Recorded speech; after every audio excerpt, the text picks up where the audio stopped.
Hey guys, Professor Bill, Comic Book University, and Nightwing, issue number 57. Went paperless on this one, trying to save the environment, trying to save myself from a heartache because I wasn't such a fan of the other comics, right? Mr. Fabian Isiza, who just he was mean to me. He was mean to me, mean to me. And yeah, whatever, man. That's on you, bro. Because you know what? Now that he's gone from the book, it's funny how the book got a lot better. Sounds mean, right? I did say that he was mean to me. So anyway, let's get started in this comic book itself, guys. This one is called Heroes Without a Home. And what a perfect title that is. So we got Scott Lobdell doing the plot still, and Zach Kaplan, he's doing the script of this time. Travis Moore on art, Tamara Bonvillain on colors, Andwald Design doing the letters. The cover is done by Chris Mooneyham and Nick Filardi. And variant cover, Jeff Deckel. Marv Wolfman and George Perez created the amazing character of Nightwing. So, we have got Nightwing with his girlfriend. And the first 2 pages, Beatrice, the first 2 pages, maybe 3 pages of this, I've still got the previous arc, or the previous, is it just 1 arc or 2? I think it was 2 arcs that I was trying so hard to get through, and I found as many good points of it I could. Go back and check out those reviews. But yeah, I was pretty sure I was just going to fall off this comic book entirely. I wasn't interested anymore. And then I saw that Mr. Kaplan was on this script. Excuse me. So I thought to myself, it's only fair to myself and to the book, to the scripter, everybody, that I should at least give it 1 shot. And I'm very glad that I did. This comic book, by the 3rd or 4th page, I was just I was looking for every excuse to just dump all over this book. I wasn't going to review it. I was just going to dump on it and be like, nope, wasn't, not a fan. On to the next one. Bye. I was just going to Jay-Z him. On to the next one, baby. And no, by that 3rd page, I'm like, okay, because it's Nightwing talking to his new girlfriend, and he just seems like he's such a doofus, right? And I'm just like, dude, that's not how you talk to girls. Are you an idiot? Girls don't stay when you talk to them like that. I know. I went from awkward to, professorship, but professorhood, I guess you would actually properly say, but you get my gist, right? This, yeah, he did feel awkward. He is Rick Grayson now, not Dick Grayson. And I know a lot of people really pissed off at that. Please take the time, go into the comic book store and just read the comic book. Don't buy it. Go into a comic book store that will let you actually read the comic book, all right? And see if you liked it or not. If you do, pay an homage. Pay the price. Pay the cover price. Buy the comic book. You know what I'm saying? Give it a shot. Because real talk, man, this was done very well. Again, for the most part, everything's the same on this, except that we changed the person doing the script. It doesn't feel forced. It doesn't feel like everything was done in a section. Like, I'm going to sit down, I'm going to do this scene, and then I'll do these scenes, and then I'll do that scene, in between dinner, lunch, and whatever. It's like someone just sat down, put the whole thing together, made an actual outline, possibly for an entire run or an entire arc, and then said, now let's start actually writing the script out. This was expert. Every single thing that happened in this comic book, I could believe it. We got into social political aspects of the comic book, which, normally I'm very critical of. Nope, in this particular case, it was real. It felt real. It also spoke directly to me. The idea of getting money out of politics, yes, because good luck finding a handful of politicians who aren't taking corporate donors.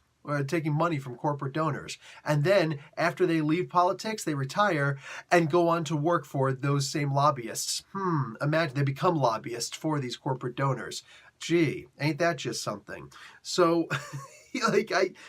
that's exactly what this book was doing for me. It also gives you a sense of what just what the political spectrum actually feels like, and what I can understand some people wanting to do. There's going to be some people on the left or on the right who are going to have their ideologies, and they live their life by directions. If I turn left or I turn right walking down the street, literally, that's the way that you decide to run your life. You know what I'm saying? And I think that as potentially free-thinking human beings, we should be better than that, and we should look at individuals as opposed to parties. And that is kind of what this comic book did, because it didn't indicate one way or another what parties any of these people were affiliated with. This was just your typical politician who takes money from corporate PACs donors, you name it, and doesn't care about the town hall that he or she is in. They're not listening to what you've got to say. They're simply hearing it so that they could assuage your fears, because they've already made up their minds. This guy's planning on taking a homeless shelter and turning it into a parking lot. That's real talk. Yeah.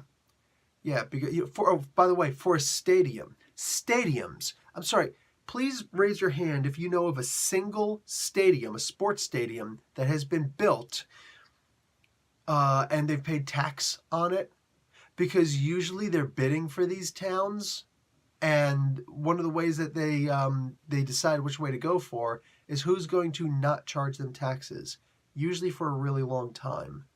Yeah. So how exactly are people benefiting from it? Oh, they're going to be jobs, yes.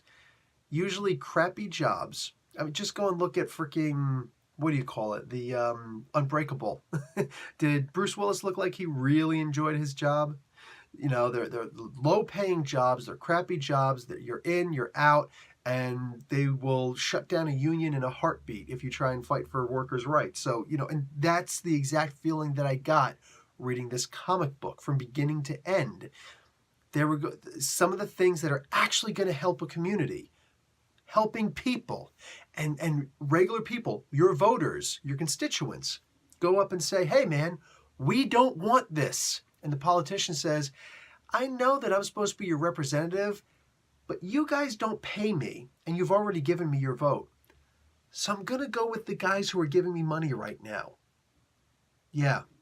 That's exactly what was represented here. So if you don't like politics in your comic book, you might not like a whole lot of this. But as for me, no, this was a great comic book as far as I'm concerned. And even if you when you step out of the political aspect of things, there's still the idea of the detective actually recognizes that this Rick Grayson guy must be Nightwing. He's one of the guys, he's the guy who came in and helped them out, got their bacon out of the fire, you know what I'm saying? And he, you know, of course, recognized them right back because they're not stupid, because anybody who's a detective should be kind of smart. And that was actually emphasized here. It was not emphasized before, and I felt that these were just the dumbest freaking characters going. Everything that happened in here felt natural. It didn't feel like anybody was holding my hand and saying, okay, and now we're at this section where this stuff happens. Dude, I'm a grown-ass man. Shut up. I want to read my comic book. Oh, this isn't done very well. No, not the case here. This felt like a very even, to quote Pearl Jam, it was an even flow, and I loved it. I loved it. I'm going to wind up getting a copyright for that, right? Because I did that perfectly in Eddie Vedder's voice. They're going to be like, you used Eddie Vedder's voice. Sure I did, YouTube. Sure I did. Anyways, guys, this was a really good comic book. Definitely consider checking it out. Not for me, for you. Professor Bill, Comic Book University. Class dismissed.